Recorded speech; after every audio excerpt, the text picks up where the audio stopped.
this week. I didn't even realize that.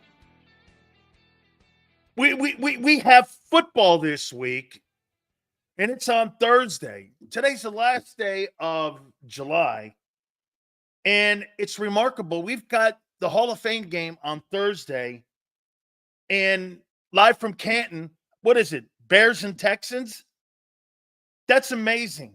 It's absolutely amazing that we have football already, and the Hall of Fame ceremony will be on Saturday. Appreciate you guys coming aboard. By the way, you were sensational yesterday. And we can't thank you enough for all the likes that you brought to the program, all the viewership that you brought to the program. We thank you for picking us each and every single day here, Monday through Friday. You guys have kept it rolling through the offseason, and now we're ramping up going into the exhibition season. And we are, 37 some days away from September 6th and the start of the National Football League year for the Eagles when they play the Packers. I mean, it's incredible. We're right here, man, and everybody is amped up. And it reminds me a lot of Major League Baseball, where optimism is everywhere. But as always, we have to start the show off with Big Sills. And I can't tell you how much I'm looking forward to this week. I had a lot to do. Or I had a small part in some of the Hall of Fame induction guys that are going into the Pro Football Hall of Fame on Saturday. You know that I'm on a bunch of panels with Jason Cole, with Rick Gosselin, with Jarrett Bell, a bunch of the voters, and they give me a list of people to put some intel together. And I put intel together for certain guys who I think are worthy of going in to the Pro Football Hall of Fame. And yes, I did put Eric Allen. And I did do a bio on Eric Allen. I'll do another one next year on Eric Allen. I believe he is worthy, obviously, of being a Pro Football Hall of Famer. Now, look, I'll tell you, there's a guy going in this year that should have been a Hall of Famer 20 years ago. His name is Randy Gradishaw. And it just takes time, and sometimes guys slip through the cracks. And that's kind of, I think, what's happened a little bit here with Eric Allen. So we'll keep pushing away with him. But on Saturday, Dwight Freeney. I know Dwight very well.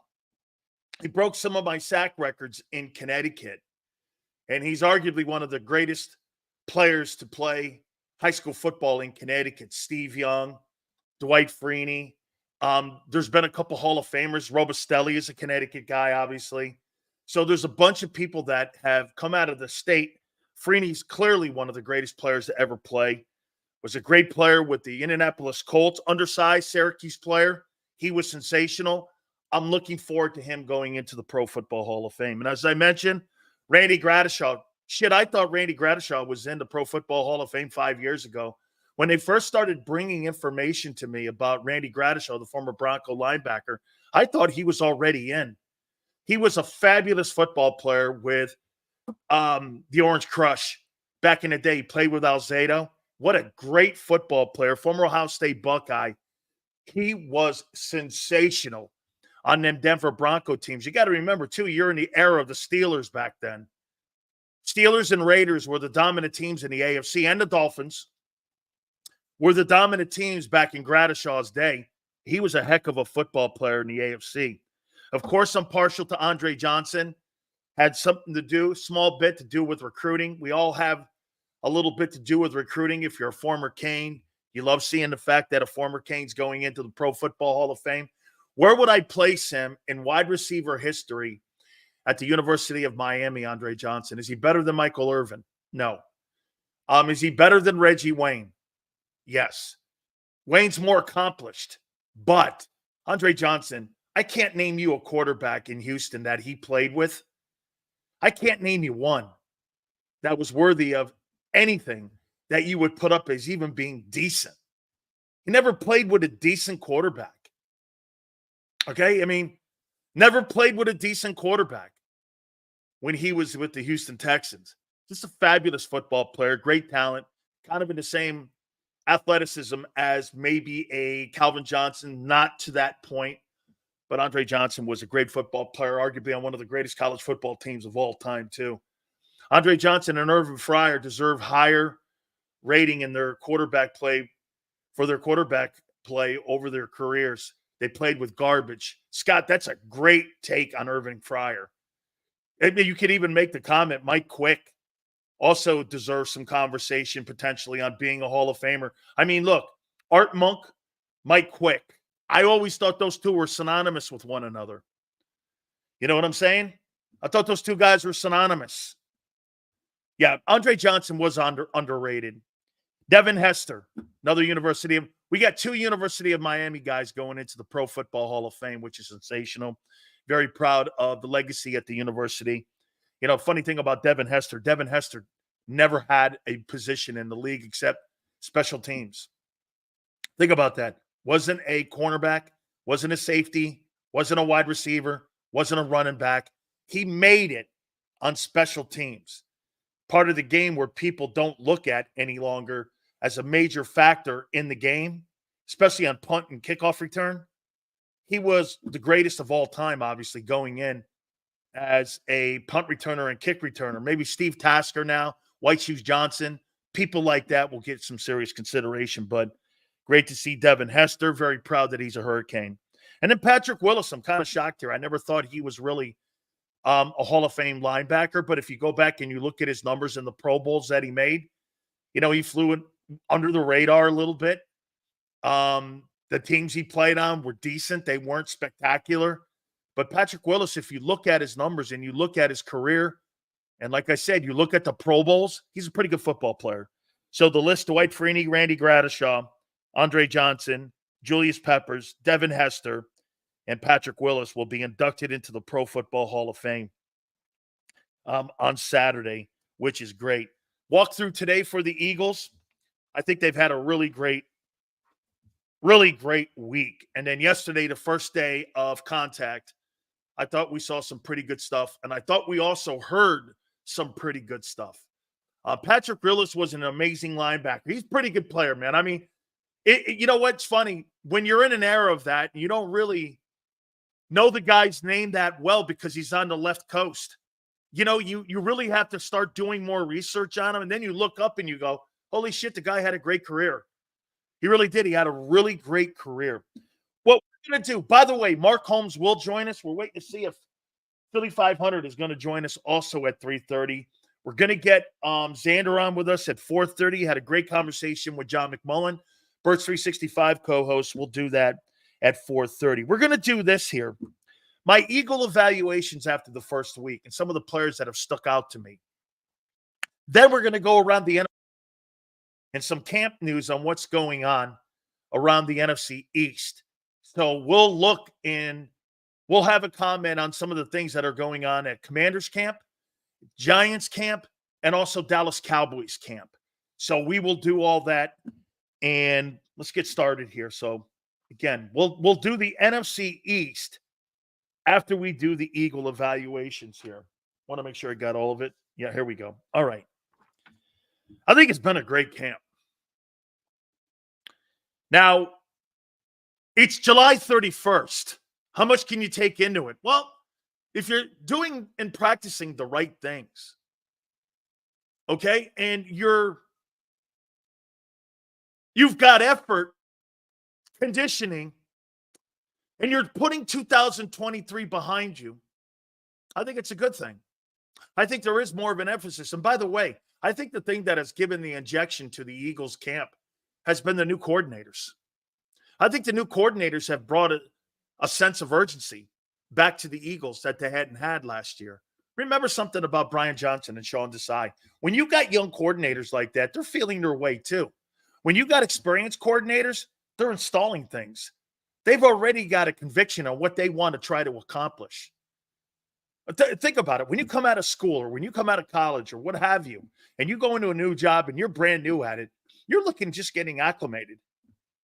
When you're a coordinator or when you're an experienced guy moving into a new job, you know what you're going to do. You got a set way, and they hired you because of that skill set you have. What happens a lot of times, managers hire people, try to change that skill set, and that's why you have a disconnection. But when you hire a guy to do a job, and that guy knows what he's doing, that's why you have a seamless transition. I think you're seeing a little bit of that now. Have you seen Guyton doing work against Parsons? We're going to talk about that. I'll say this to you, 304. He's got to be an opening day starter. He's a first-round draft choice. He's got to be a first-round starter. And he has to be in the starting lineup the opening day. Okay? He has to be. And they are doing that. They're kind of doing the same thing they're doing to Quinyon Mitchell by using A.J. Brown in the Philly camp. Still, should Torrey Holt be in the Hall of Fame? I think he's right there. I think he's a consideration for it. Absolutely. Joseph, happy birthday to you, man. Appreciate you choosing us to come here and celebrate your birthday. Thank you. The Eagle offense will carry the defense this year. They've been working on Jalen's deficiencies. They've been working on red zone, short passes, and a lot these last week of practices. Yeah, I think you also have to have time of possession too, Akbar, and being able to run the football. And to me, that's one of the things that I think they're going to try to do.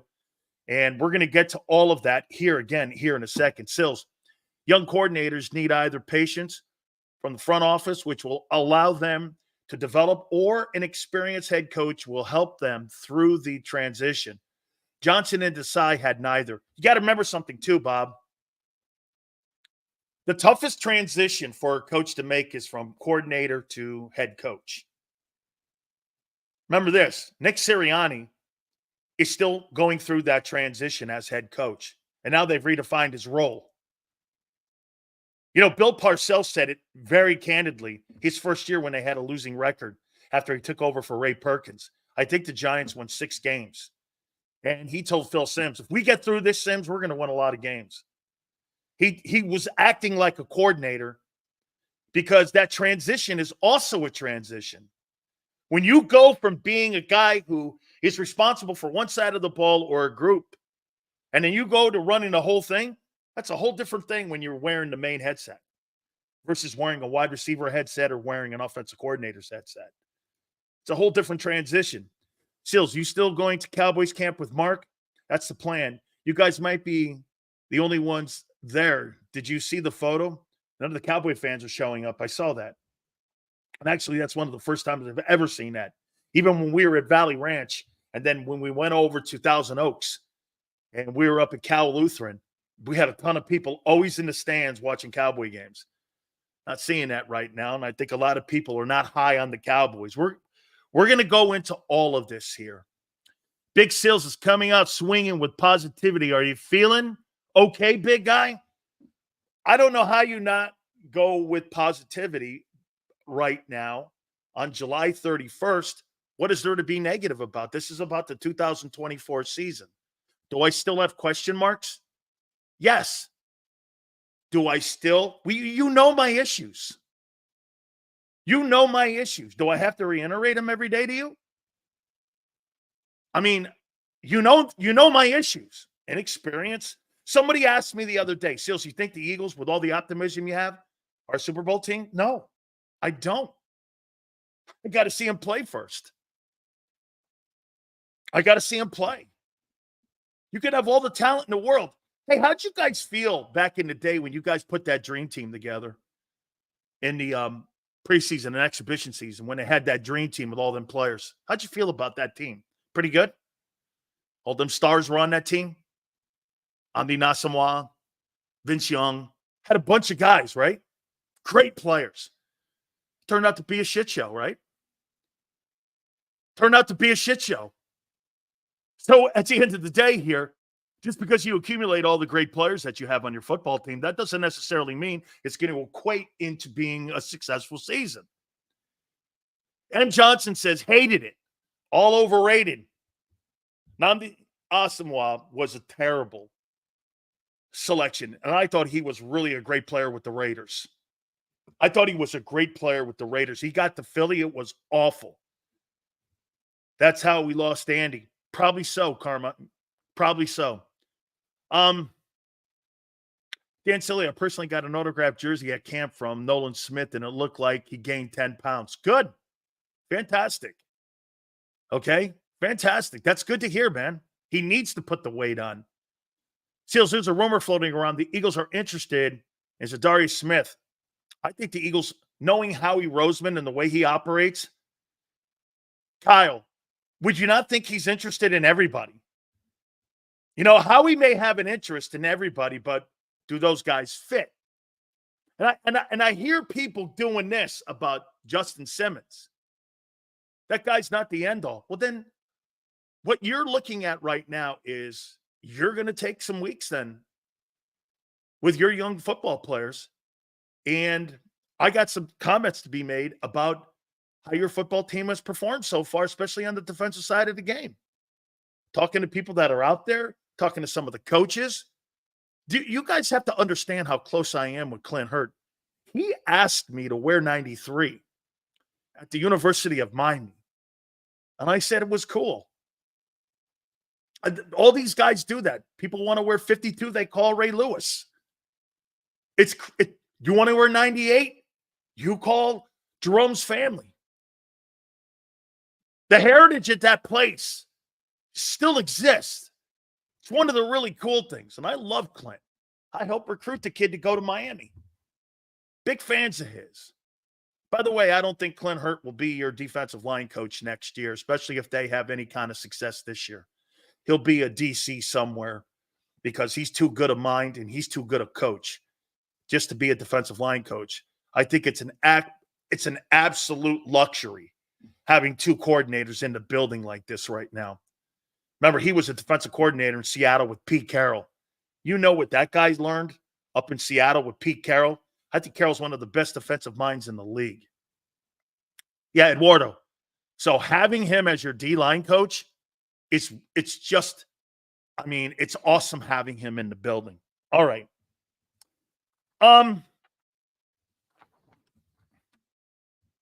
Here are my player evaluations so far, first week. Jalen Hurts. Let's start there, most important position. Last 2 days, I think it's been a product a little bit of the offensive line in and out because of the O-line being nicked up. I think he's had a really good camp. I think when he was in helmets and shorts, looked a bit more fluid. We put the pads on yesterday, not so much, but that's all right. When the bullets get real, things get a little more tighter. Windows get tighter. You're able to cover closer. I'm not saying he's had a bad camp whatsoever. Not at all. He looks like he's picking up the progression reading. They're doing things in motion. He's also got to worry about pass protection, setting the line protection. He's working with Cam Jerkins. He's got a lot on his plate. So I think he's done a nice job, man. This is more responsibility for Jalen Hurts than he's ever had as a Philadelphia Eagle. This may be the most responsibility he's ever had in his entire time as a quarterback from Alabama to Oklahoma to Philadelphia. He may be asked to do more things.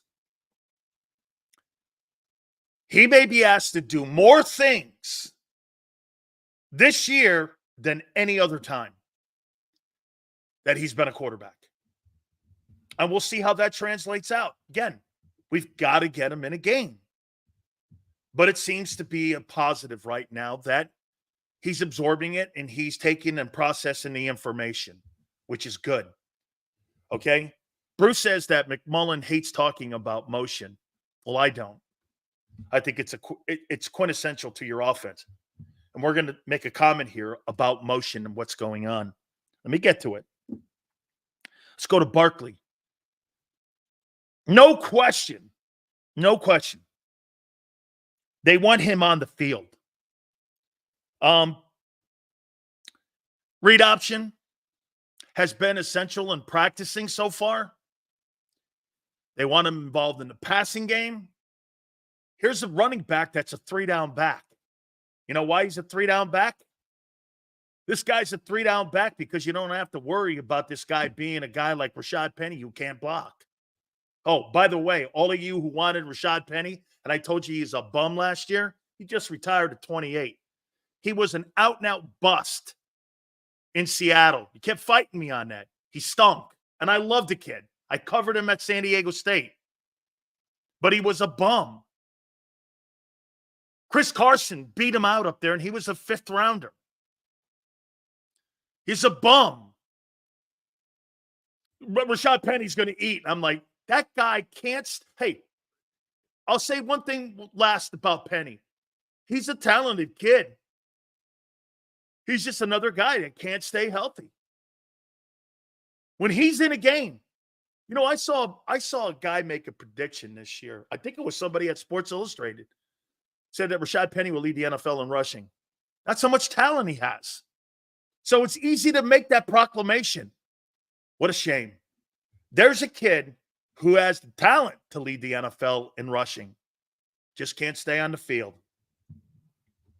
Just can't stay on the field. What a shame. And by the way, that'll last with him for the rest of his life. Just terrible. Barkley's a 3-down back. Pass protection, catching, screens, running in between the tackles. He's elusive. Question will be health, obviously, with him. Will be whether or not he can stay on the football field. Please hit the like button, guys. The O-line. Let's do this as a collective group. These are my takeaways so far in the first week with 1 day of hitting. Today is a walkthrough. Dickerson, Lane, and Steen all nicked up. Steen obviously out. Lane nicked up a little bit. Are you starting to see the time of Father Time? A little bit with Lane? Landon's been nicked up a little bit. Something to keep an eye on. They went out yesterday. They made a move in the O-line. You know what that tells you? They're concerned. They're concerned about the depth. I mean, you got nicked up, and there's only been one practice in pads, and you already got a guard out. Landon Dickerson's banged up, and Lane's missed a little bit of time. By the way, I'm not talking about whether Lane's going to play this year or Landon. I'm talking about a collective group. The entire group in the room.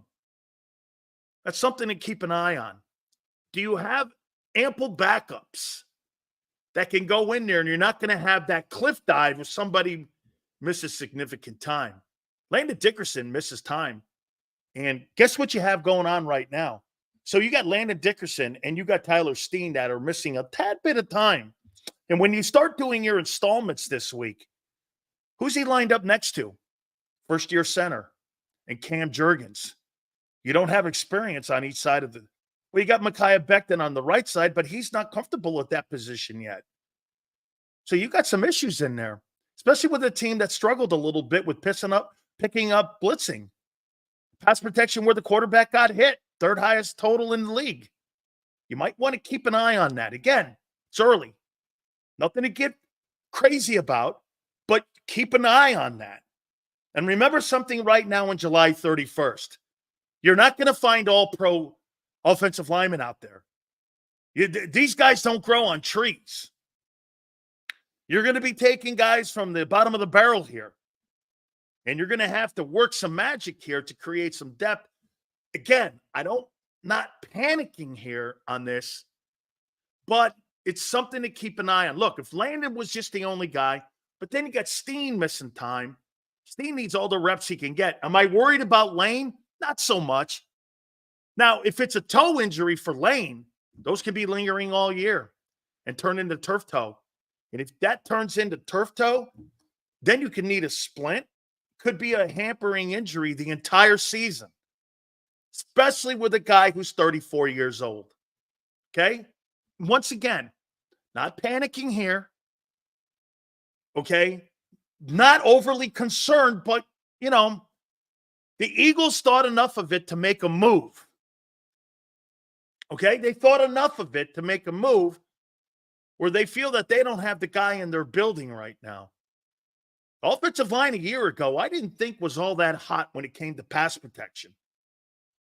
Just something to keep an eye on. I think Milton Williams has looked pretty decent. You know why I like what Milton Williams is doing?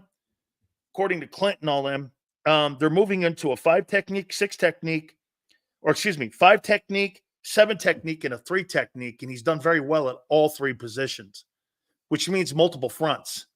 So you could put him in a 4 front, 30 front. You could put him in a bear front. and he looks pretty decent out there right now. He's in a contract year. Eagles are going to get the best Milton Williams they possibly can. He could be the most versatile defensive lineman that you have out there, which is a value. Okay? I mean, 3 technique, 1 technique. He could play nose. He benches over 500 pounds. They've even had him in a 7 technique.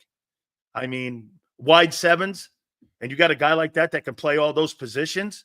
That's a really good luxury to have if you're Vic Fangio. Really great luxury to have. Please hit the like button, guys. I appreciate you guys. Jordan Davis. And again, this is my player evaluation after week 1 and first day in pads. Jordan Davis. You know, it's funny. I saw this last year, and we're seeing it again rear its head. Clint Hurtt said this. He goes, this guy's a powerful man. He goes, what do you make of him? And I go, well, he's a powerful man. He is. But how about this? How big is the gas can? He says, that's our issue. How big is the gas can? He's going to get out of the gate. He's going to play great. That Green Bay game, it wouldn't shock me if he's a factor. Okay? It would not shock me. But how big is the gas can? How much fuel would he have at the end of the year? 350 pounds, 6'5.5", can move. He's got great hands. He's powerful. How big is the gas can? That's my problem with Jordan Davis right now.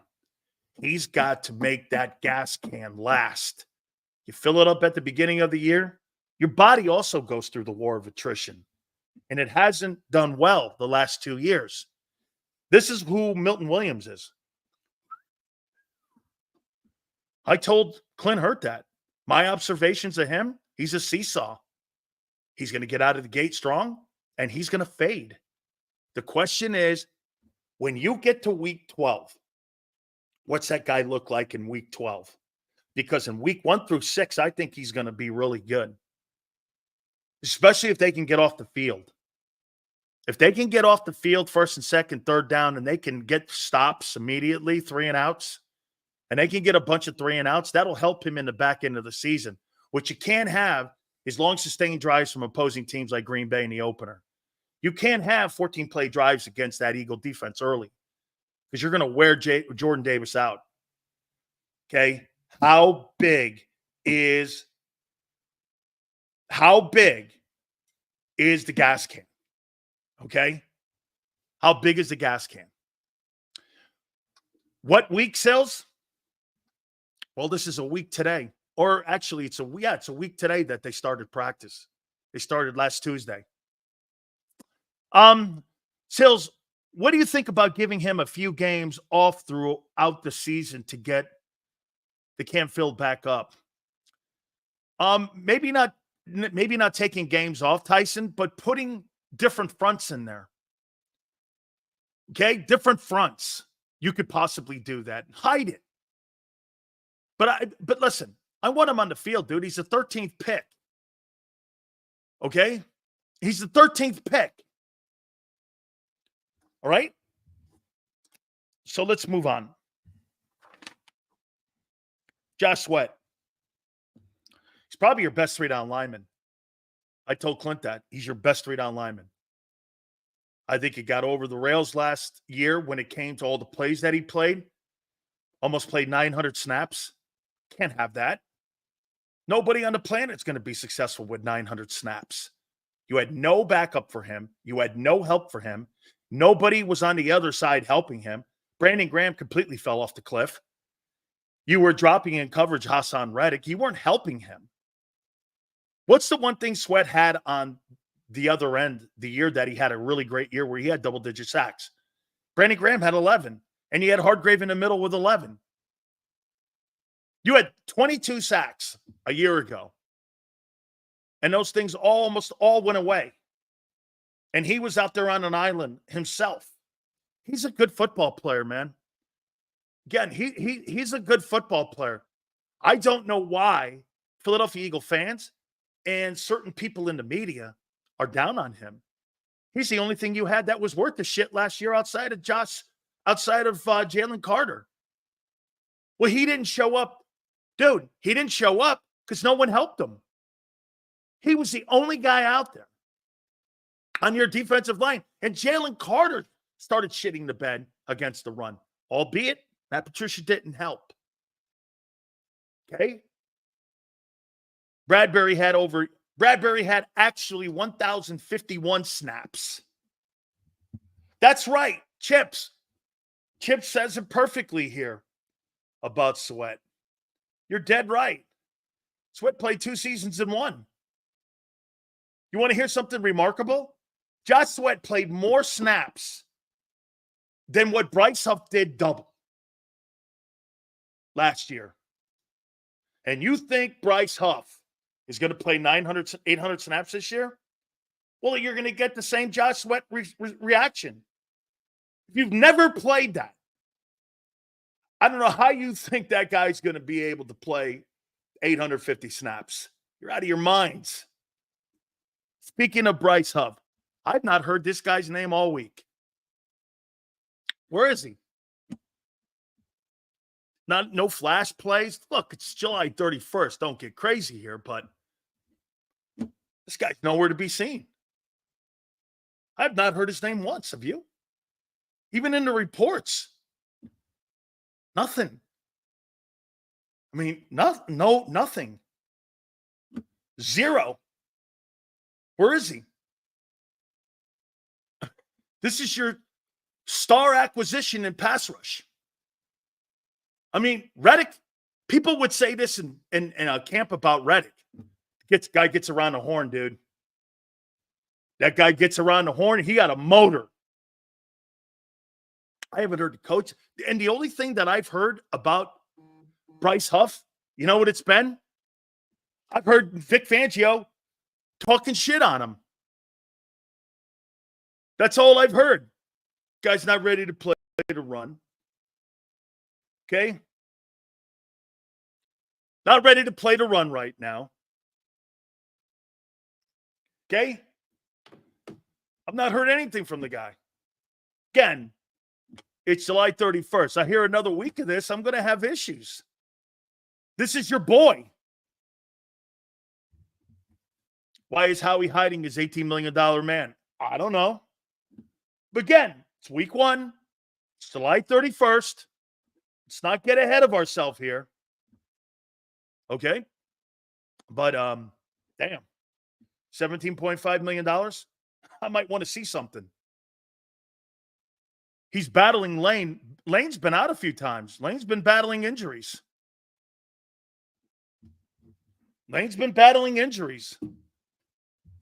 I'm awake, or you? I'm not the only one saying that. Hey, I'm sure your boy's okay. But I told you from day one, not me. I don't think he's who you think he is. I think he's a situational pass rusher. You know who he is? He's Mariano Rivera. Going to come in and close games for you. He ain't going to start any games. No middle relief. He ain't any of that. This guy here is either going to get home or he's useless. That's what he is and what he's been his entire career. But that's an opinion. We'll see. Quinyon Mitchell, talent, works hard, has the right attitude, has the right demeanor, his ability, you see it. Let me tell you something about a guy like Quinyon Mitchell. You know what that is? There's certain guys when you draft in the first round or second or third round, and they get out there on the field and you go like this, no way. Man, sometimes veteran guys can take 20 plays and go like this. That ain't it. And you know it. That ain't it. But you know what you're hearing? Step for step. Needs a little work on technique. That's okay. That's just experience. The way you're going to get that is going against Devontae Smith and A.J. Brown. Fuck. You can't put a premium on that. How important that is to be able to have players lining up against quality guys like that on a day-to-day basis. What do you think made Alabama such a great football program? You're going against the best players in the country. Same thing at Georgia. You're playing against the best people in the United States of America every day. That's why you draft those players. They're not just playing on Saturdays against the best players. They're playing every day, Monday through Friday, against the best players. They're practicing in skill set drills, 7-on-7s, 9-on-7s. That's why you draft that. And for a kid from Toledo, probably does need a little technique work. That's why Vic's moving him around too. Probably didn't see all the game at Toledo. Probably saw half the field. How many times do you think that guy ever lined up in the middle of the field for the University of Toledo? None. But you put him in the middle of the field, you give him a good bird's eye view of what the defense is trying to do. That is a lesson that a great coordinator is doing to help his young player get acclimated quicker. It's good. It's good. As a matter of fact, I'm more encouraged about him. I'm still a Teron Arnold guy because, again, played against the best receivers in the country every day and in the conference, and he played at Alabama with the best coaching on the planet. And I think he is going to be – I think both those guys are going to be good players. I just didn't know what Quinyon Mitchell's going to look like. But so far, so good. Press conference, too. You know, his attitude is right on the line, too, where he's not getting a little bit above himself. But yet he's got a cocky attitude.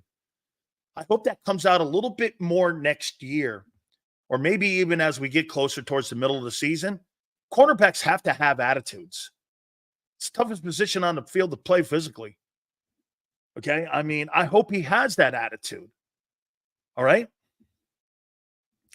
I'm awake. Are you says Q's Q Arnold? I think they're both the same guy, man. I think they're both the same guy. Matt, thank you very much, man. We had 300 likes yesterday. It was great. Reasons why Q will be outstanding. He has Fangio coaching him. He's working against AJ and Smitty, which is true. And he has Slay giving him pointers. All those things, Eduardo, are so true, and you're right. You're so right. Okay? You have to have massive cojones to shut down AJ down and trash talk him. One of the best wide receivers in the game. He's coming for you in practice, not beating you consistently. Agreed, Scott. And by the way, I think it's really great that A.J. Brown allows him to talk shit to him. Because, again, when you have a top-flight wide receiver like that, as a rookie, you're seen and not heard. A.J.'s allowing that personality to come out. That's really something that's not being talked about enough. A.J. Brown has a personality. He's also allowing that guy to do that as a rookie. Rookies don't talk shit in camp. That's not what you're supposed to do. But Brown is bringing that personality out too. Look at this kid talking shit. Trash route, all that, great. That's a mentor.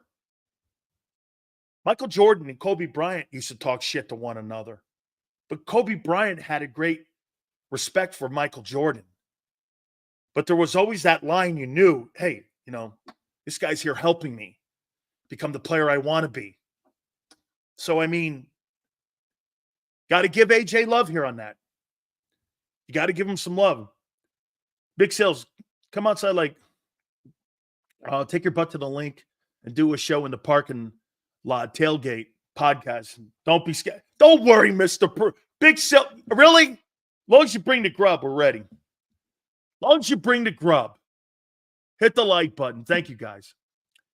That's what's happened last year, Sills. DBs practiced against AJ and Smith and got roasted. So they started playing 15 yards off the ball to make up for it. You didn't have the talent you had a year ago. He was going to be spectacular. Here is a problem that I had, and I asked Clint Hurt this. They're not making any plays in the passing game. It's been a week. They're not making any plays. They're making no plays. Gardner Johnson's nowhere. Okay. They're not making any plays. Are you concerned on July 31st? Nothing. The entire secondary is not making plays. Nobody's making a play. Okay? There's been no picks, very few deflections, nothing. Now, is that a product of how good Devontae and AJ and the motion offense is? Yes. But nothing. I mean, it's been a week. A deflection and a dropped interception by Keely Ringo. July 31st. Man, probably not going to bite the bit on that, but I'd like to see some plays being made. Just no plays. You know, one thing to run with a guy. A.J. Brown would make plays and Devontae Smith would kill that secondary in a game right now. Both guys would have 150 yards receiving. Am I concerned? We could practice, no plays? Okay. I mean, Nolan Smith, again, another guy. Where is he? A couple times he got around the corner. Other than that, both Huff and him have been no-shows. I mean, okay, July 31st. Not overly concerned. One day of hitting. Okay. All right. Got to count on him. This guy's got to be between 8 and 11 sacks this year. I don't know. I mean, maybe Jalen isn't taking the necessary risks in practice. Just saying. The secondary's not making any. They're not making any plays. The corners aren't making a play. Sills, have you ever known a front office year in and year out never to emphasize on linebackers? No, but there's organizations that don't emphasize. Here, how about this, Sam? Under Andy Reid, did you guys ever, outside of 1 year with Owens, ever really put an emphasis on wideouts? Andy's taking that over to Kansas City with him now. So I think it's just situational and positional on certain coaches who don't look at certain positions with a massive need. Andy's never been a big wide receiver guy wherever he's been. I think he believes that hurts the development of his quarterbacks being able to read defenses by having one primary target, because he's carried that over to KC. So there's certain guys that just have different, emphasis. Some guys don't like linebackers. Some guys don't like wide receivers. I think the really great coaches will have an emphasis. You don't have to be great at every level. You just have to be somewhat competent at every level. Okay? What's good, Jace? Appreciate it. Should we expect more or the same from last year with the defense? I think you should expect more. New coordinator? New schemes? Andy loves tight ends. He does, Scott. He does. He loves tight ends. He's had a great one when he was in Philly, and he's got a great one, obviously, now in Kansas City. Seals, I agree on Andy with the wide receivers, but he worked the passing game through the tight end and screens and running backs. How can you replace the linebacker position? I think you have strong safeties and strong safety play and sure tacklers at the safety position, which I'm not sure you have right now. And Blankenship and what you're going to do with CJ. One thing that Barrett Brooks and I were complaining about the year that Gardner Johnson was the guy who led the NFL in interceptions. There's one thing that you can put on film about him. If you look at the 22, his run fits were terrible. He's not the best tackler. In his angled pursuit, because he was learning a new position. Remember, he was a corner in New Orleans. He wasn't a slot safety. So he redefined himself by making plays out there in the slot. He's not a short tackler.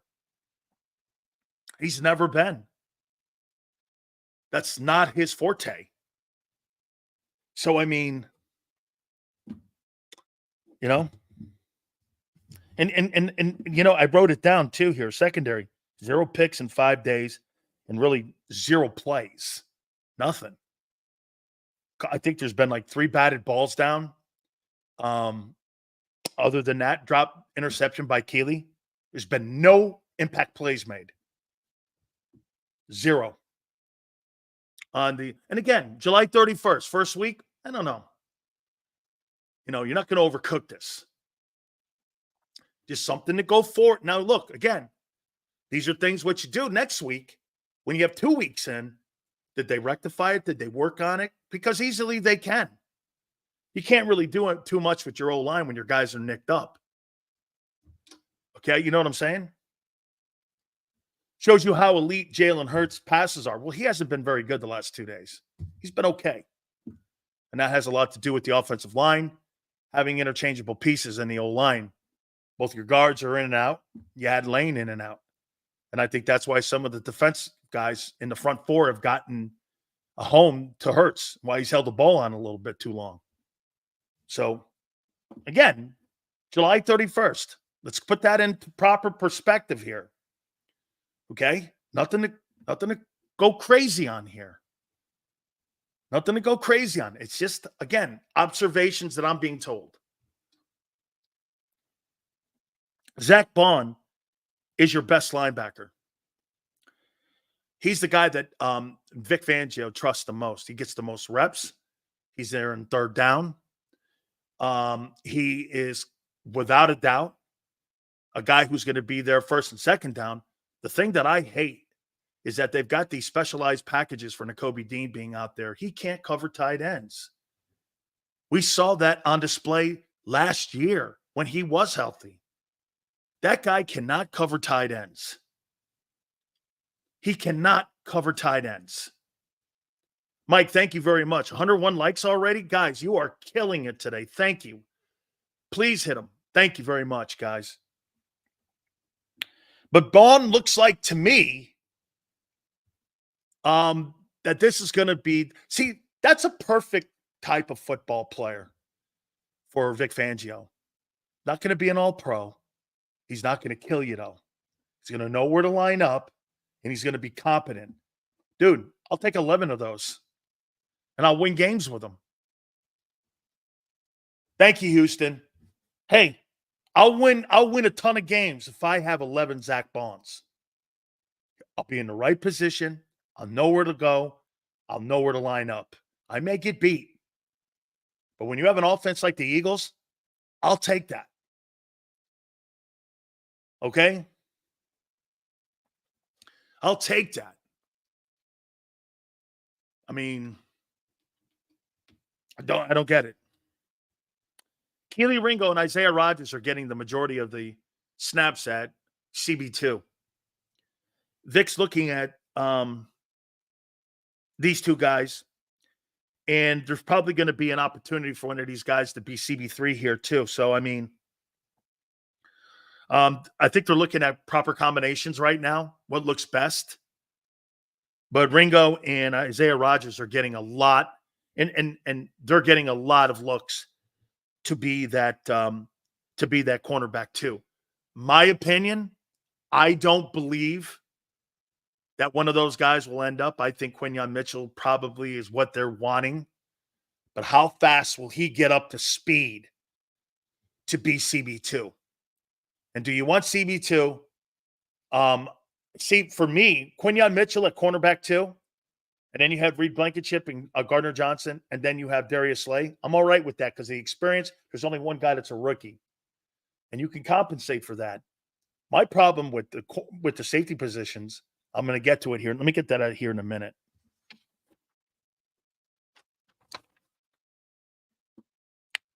Let's go to Kellen Moore. It's clearly a motion offense. I don't care what John McMullen says. I don't care what Reuben Frank says. I don't give a shit what anyone says. Jeff McClain, this is a motion offense. They ran a ton of this same shit in Dallas. Hey, 304, if you're in here, this is the Cowboy offense, and it's a hybrid of it. And the only thing that's really kind of different here is 2 tight end set, and also they're doing some read options, and which they didn't do in Dallas, because they really didn't run Dak Prescott. So they've added those small little quirks to it. But this is the Cowboys read option. I mean, this is the Cowboys spread offense, motion offense. It's almost to the T. You can go back and look at game film or look at a 22 from 3 years ago, and you can see it's exactly the same offense when you look at the game tape that you see in practice here. Sills, thoughts on the secondary needing to think about what they should do instead of just play. That's a absolutely, Bob. You know, you're learning a new system, you're learning a new scheme. You're going to be a little slower. You're going to be behind the sticks a little bit, and you're going to be in catch mode where you're going to be behind the play because you're still thinking, and it's not natural yet because you haven't put the reps in. That's a true comment. That's a true comment. When you're learning something new, you're never going to be front side, play side. You're always going to be behind and chasing until you get it, and it's more of a comfort zone to you that you've been doing it with repetition. You're dead on. It's a great take, Bob. You know, you're still learning. And if you're learning, you're slow.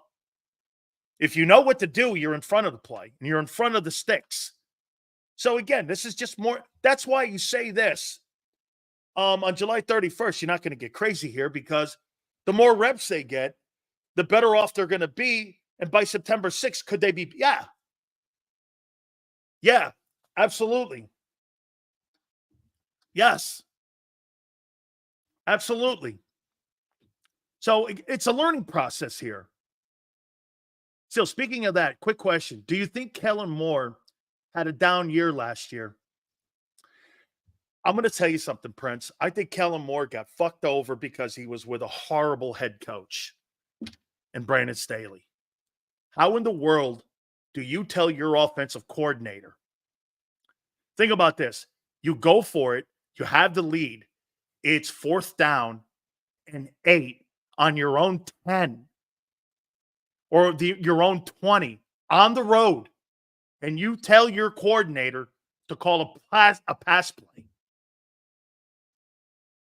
Okay? Okay, I mean, how do you go to your coordinator? Kellen, let's run a hitch play on 1st and 10 from our own 20 with a minute left in the game. On the road, you got the lead. Dude, what are you doing? Then he throws a pick.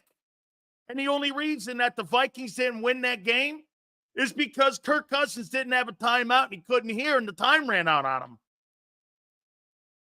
How do you know what you're doing when your head coach doesn't know what he's doing? Brandon Staley was terrible. Who could have success in that? And then you got Herbert getting hurt. The whole thing was a shit show. I mean, the guy was not. Hey, Nick is Vince Lombardi to Brandon Staley. He's Vince Lombardi. Staley was a dumpster fire. How do you lose to Trevor Lawrence throwing 4 picks in a playoff game? Says, I think Brandon Staley was the biggest idiot as a head coach. Oh, he was terrible. Okay. So wait, Sills, you're giving more props for last year? No, I'm just telling you, how do you well, Eduardo, let me ask you this.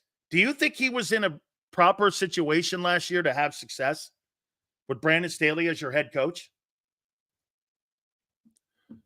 None of his receivers played more than 3 consecutive games, and Justin Herbert was playing with a broken finger. Then he ended up missing the rest of the season late in the year. Then he broke his index finger, was out for the rest of the year.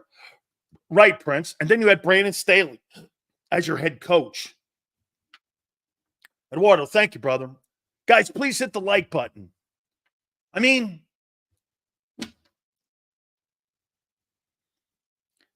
he's trying to absolutely reinvent and to evolve the offense. There is something that is definitely one thing that you can say right now after the first week. That offense is not going to look remotely anything like it did a year ago. It may perform the same, but it's not going to come out of the huddle the same. Disguises, motions, alignment, under center, all kinds of different shit. It's a cosmetic makeover. If I could put it out there for you, Kellen Moore has given that Eagle offense a facelift. They may have the same production and numbers, but it's a facelift. And to me, that's what that offense needed, was a facelift. They gave him a facelift. Motion, 2 tight end set, read option, under center. The motion where, like you hear Grant Calcaterra saying, this motion offense, everybody's an option. That wasn't the priority a year ago. I'm awake, or you get off the bandwagon. I'm not on any bandwagon. I'm telling you what I'm seeing right now. No bandwagon. Did you not hear me say I don't think you're a Super Bowl team? I'm telling you, you're doing all the right things right to try to get to be a Super Bowl team. Ain't no bandwagon. You're not better than Detroit and San Francisco. You want me to go there? You're not better than those teams. You may become. You may become. You could be. War of attrition. Vic Fangio. Some of you don't like conservatism. There is no doubt Vic Fangio is the Donald Trump of defensive coordinators. He is a conservative defensive coach. Control and contain. That is the mantra of the Vic Fangio defense. From what I can see, there's going to be a lot of movement around. There's going to be a lot of different types of alignment. But he is the Donald Trump of defensive coordinators. Very conservative. Very. Don't give up the plus 25 play. You can eat all you want underneath. We're going to play red zone defense, and we're going to not give you the plus 25. Those are the only things he gives a shit about. And getting pressure. Cares about that. But other than that, if a wide receiver, 2 wide receivers go for 200 yards against him and they win the ball game 35-36 or 35-30, he doesn't care. He doesn't care how that looks. Okay? You're going to have to be prepared. But by the way, I happen to think that the NFL has evolved into that. Seeing a Ravens defense or a gangrene or a 85 Bears team. The last of the dying breeds of the great defenses are in San Francisco. That'll end when Purdy gets his contract. That'll end. Seals, if they don't score, they don't win. Probably so. Probably so. Okay? Is that conservatism at a detriment to the defense? To me, at the end of the day, Riding the Bench Eagle podcast, at the end of the day, if you don't get in the end zone, you don't put the point. He only cares about point differential. Vic wants to lead the NFL in least amount of points scored against his defense. He doesn't give a shit about pass defense. He doesn't give a crap about any of that. Just don't let him get the big play on you. Because what his attitude is, if you have a 14-play drive, somewhere in that 14-play drive, your quarterback or somebody's going to make a mistake. They're playing the law of averages, which isn't an awful thing.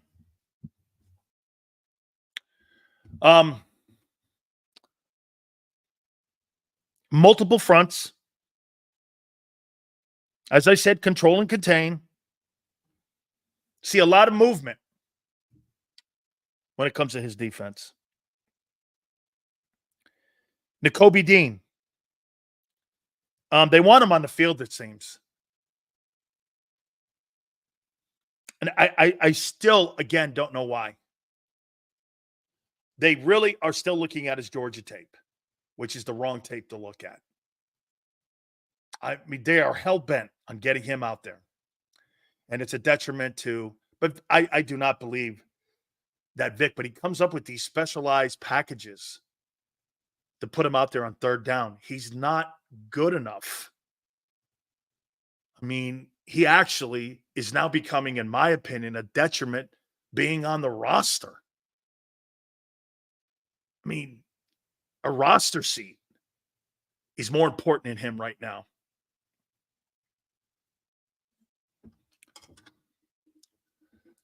Hit the like button. 128. Outstanding, guys. Appreciate that, man. Really good. Sills, are you saying that Vic will look for pressure with his D-line only, or will he attack? He's going to look with D-line pressure only because that's pretty much been his forte. Yes. Sills, how do you think Vic's West Coast bend don't break defense will do against Spags? Actually, do against Andy? Andy's going to spread them out. And Andy's going to – the problem that you have with a Kansas City offense versus a defense that plays against Vic Fangio like that is that Mahomes is going to find the open window. And so is Reed. They're going to find the open window. And if he doesn't, it's funny. I think that a guy like Patrick Mahomes wouldn't pull out the RPO in a regular season game versus the Eagles, and he would take the L. But if that was a playoff game or a Super Bowl, he'd pull out the RPO. I don't think winning a regular season game matters to him as much as it does being out there for week 17. And I think that's the emphasis that they have in Kansas City. Hey, you lose a game. I don't want to lose you in the middle of the season versus the Raiders, you running an RPO. I'd rather take the L. I would too. You can't put a price tag on that guy. I'd rather take an L than have Mahomes put in harm's way. Get me to the playoffs. Get me to the playoffs. I disagree. The drop-off from Braun to Dean can't be that bad. Braun is on the edge rusher. It's for – the Kobe Dean sucks. AJ and Devontae, pros. Elite, route runners, teammates. My opinion, the best duo of wide receivers in pro football. Hands down. Waddle, Tyreek Hill, Metcalf, and the other kid in Seattle. Ayuk and Debo. No way. No way. Philadelphia has the best wide receiving duo in pro football. I don't believe it's as close as people think. Because I'll tell you why. One of those guys is a physical presence, and the other guy's the finesse guy. In Miami, all you have is finesse. Hill and Waddle are finesse guys. Pro football's not a finesse league. That team got murdered last year, the Miami Dolphins. Every time they got into a game, the easiest game of the year against a quality opponent was the Dolphin game for the Eagles. That game was never close. That was probably their most efficient game versus a top-flight offense and play caller of any game they played last year, and they blew them off the field. They punched him in the head, and that was the end of that game. I don't like finesse. Okay? I just do not like finesse. Gardner Johnson and Blankenship. Too deep coverage. Haven't really done anything. Are they going to be sure tacklers back there? We'll see. I think Reed's a good player. Great? No. But he's a good player. Gardner Johnson? If Gardner Johnson doesn't have big plays in his armory, he's not a very good safety. He's got to be a playmaker to capitalize on some of the deficiencies that he has when it comes to angle pursuit and tackling. He's not good at it. So he's got to be a playmaker. Tip passes, interceptions, returns, shit like that. He's got to be good at.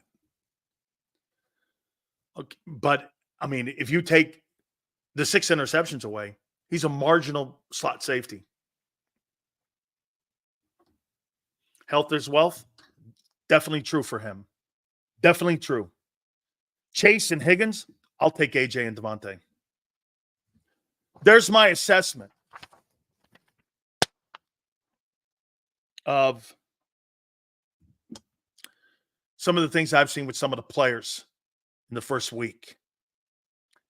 We're going to get Mark Holmes. That'll be at the bottom of the hour. What I'm going to do now is I'm going to look at the NFC East. Seal's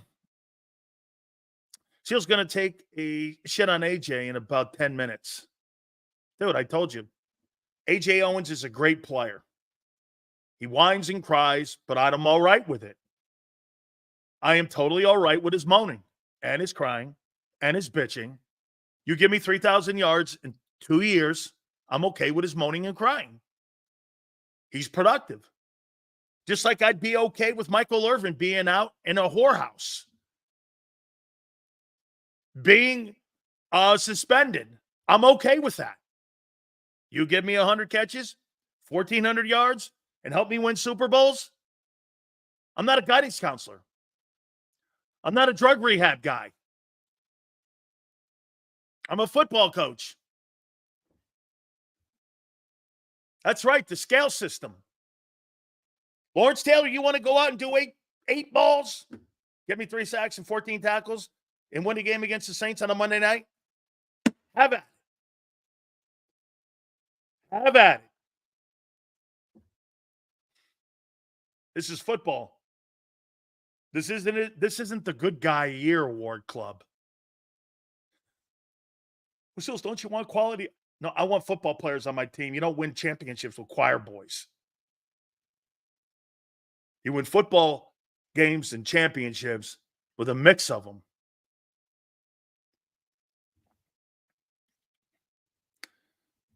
But I want the quality. Yeah, all right, guy.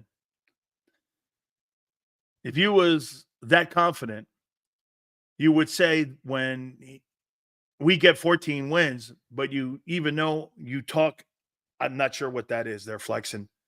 I don't give a shit about 14 wins. I care about winning Lombardi trophies. You could have 10 wins and do it. Does it matter? Does it matter? Hey, everybody, man. Boy, I'll tell you what. Everyone moans and cries about when Big Sills starts jumping on AJ Owens. Come on, man. He's having a good camp. It's July 31st. I haven't seen AJ Owens appear yet. So he's AJ Brown. I'll let you know. Feels, imagine how he gets Aaron Donald out of retirement. I think that has to go through the Rams. I do. I think that has to go through the Rams first before that to happen. Seals, if we run 12 personnel inside the 40, have an effective wide receiver 3 between the 40s, and create situational football with this unique talent we have in this offense, can be scary. Absolutely. Especially if you're getting sustained drives going with Barkley and you're able to be third and short the entire time like you were in 22. That's going to be the key to this offense. Third and short. Last year we're third and long. Okay? Not even talk to your fat ass. You can't read. Okay, Flexen. You get a translator up for your typing, jackwagon. Okay? AJ, boy, guys start moaning and crying about the guy. Jesus criminy. Too many tears for fears. Wow, insulting the host. Tim, I'm not thinking you're aiming at me because I don't get insulted. I'm an equal opportunity offender. Okay? I'm an equal opportunity offender. All right. I want to go around before we get Mark Holmes on. Philly 500 can't this week. So I'm going to leave the Cowboys to the last here. I'm going to do the New York Giants first. Talking to Phil Simms last night. Here's your opponents in the NFC East. Daniel Jones, for the first week of Giants camp, has looked atrocious. Yesterday, he was 5 of 14. He was throwing ducks, overthrows, underthrows. He's unbecoming of a quarterback in pro football. It's arguably one of the worst contracts of all time for a $40 million guy. He looks awful in Giants camp. Okay? Awful. Welcome to Big Sales. If you're sensitive, leave. Prince, my boy, man. God, you imagine paying a guy that kind of money and he has massive cap hits. Hey, Joe Schoen, you're a dick. You are a horrible general manager. I thought Dave Gettleman was a piece of shit. This guy's the worst. Barkley, hey, Saquon, you are so lucky to be out of that rat-infested front office known as the New York Giants. Wow, are you lucky? They were going to destroy you. Now you get a chance to rejuvenate your career. Wow. My God, that thing is run by an incompetent general manager. Like I said, give me the days of Jerry Reese. I mean, they miss him so much in Tom Coughlin. They wanted those two guys out of that front office so bad they thought they had worn their welcome out. It has been a shit show of coaches, and it's been a shit show of GMs in New York.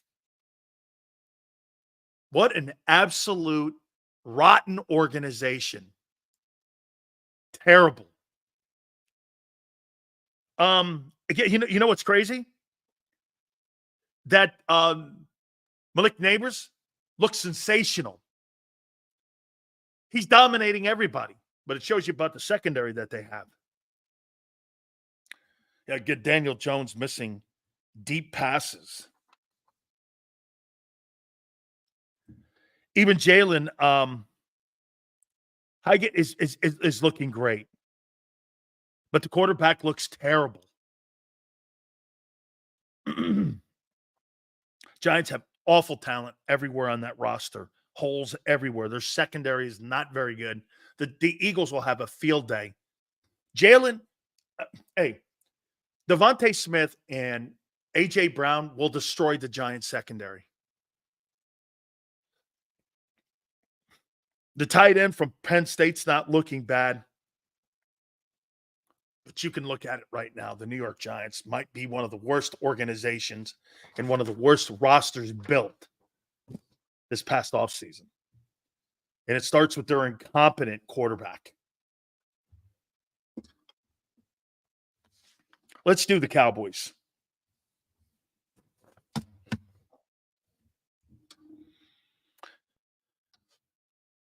Very early in the process here. Wide receiver flashes now that CD's out.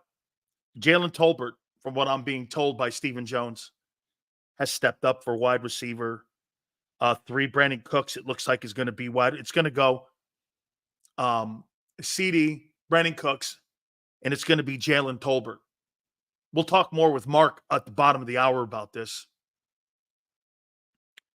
Trey Lance has looked awful. He's looked worse in Dallas than he did in San Francisco. Overthrows, underthrows, can't find a target. And every single time that he gets any kind of pressure, he takes off and scrambles. He's not challenging himself to get better as a passer. He's absolutely terrible. Trey Lance will go down as one of the biggest and most colossal, disastrous picks because of the 3 first-rounders. Just an absolute colossal disaster. I can't believe. What a Niner all day. What'd you guys get for him when you traded him to Dallas? Because that's one of the great hijackings of all time. They weren't able to recoup any of the first-rounders, but they at least got something for him. If the Cowboys were to put him out there on the open market right now, they would get nothing for him. Nobody would trade for him. Okay? Nobody would trade for him. I mean, if you thought that guy was going to be like somebody that was going to help in negotiations with a trade, a 5th rounder, I can't believe the 49ers got a 5th rounder for him. on the way he's looked. Nobody that I've talked to in Dallas says that this guy looks good. Hmm. Here are the wide receivers that the Cowboys are going to roll out if they go 4 deep. Lamb, Cooks, Jalen Tolbert, Kayvano Tubman are going to be your 4 wide receivers in Dallas. Tyler Guyton has to start. And what they're doing is they're putting Parsons on him and giving him as much work as possible. He's got to start. Here's their offensive line. Tyler Guyton yesterday did pretty well against Parsons, from what I'm told. And looks pretty decent. Tyler Smith at left guard. Cooper Beebe, it's going to take time. Brock Huffman is going to be the starter because he can't get the snap up right now. Zach Martin at right guard. And Terrence Steele will be the right tackle. Not a horrible O-line, but not the O-line it was 3 years ago. BB struggling because he's trying to go through the same Mark Stepnoski type transition from guard to center, and he can't get the snap up right now. So some days he looks good, some days he doesn't. They're putting people on the nose, and he's just struggling to get the snap up to just the quarterback. So will he start, or will they give up and put him back over at guard? Will be the big question. That's going to take time. It took Stepnoski time. Kalen Carson in their secondary could be cornerback 3. He's had a nice camp so far. Cowboys have a really good secondary, and I think they're going to do pretty good things back there in the secondary. So that's some of the news coming out of the Cowboys. We'll talk more with Mark on that here at the bottom of the hour. Here's the Commanders. Jaden Daniels is dominating in camp, and I love it. They're slow feeding him, but he's dominating. Players are loving Dan Quinn. Bates, the tight end. Hey, James Jones, if you're in here, they're really liking this kid. Bates, they're going to go 2 tight end set. He's a really good blocker. The offensive line is still a work in progress. They're trying to find the right combination. So they're doing a ton of combinations in camp so far, are the Commanders. This is going to be the essential part of whether or not Jaden Daniels has good success this year, is if this guy. So if what I'm being told by Doug Williams is that be prepared that you're going to see the offensive line and a lot of 5-step drop, get the ball out quick. You can't have them sit back there in a 7-step and have progression reading when you don't know what your old line looks like right now. It's just something to keep an eye on. Okay?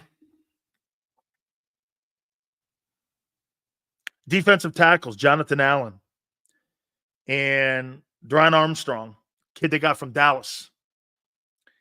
They're looking for Allen to have a bounce-back year. Okay? Like he had a couple of years ago. And Quan Martin looks like he's really going to be a good football player. Could be an all-pro safety. So Commanders are looking pretty good, man. Commanders are looking pretty good.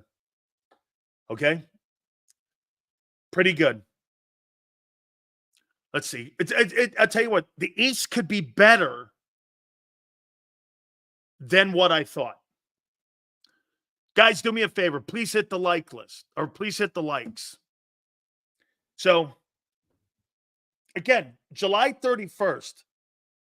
Then now you start to see the second week. You start to see more installments. Okay? Then you're going to start seeing installments. You're going to start seeing this coming week where they'll start getting ready for a little bit of Baltimore. And they'll start getting themselves acclimated and getting ready for the exhibition season. That I don't know how much they're going to do. All right, we're going to take a time out before we get Mark in here. Xander, how many likes do we have right now? Where are we in the like list? Hit the like button, guys. You guys are killing it.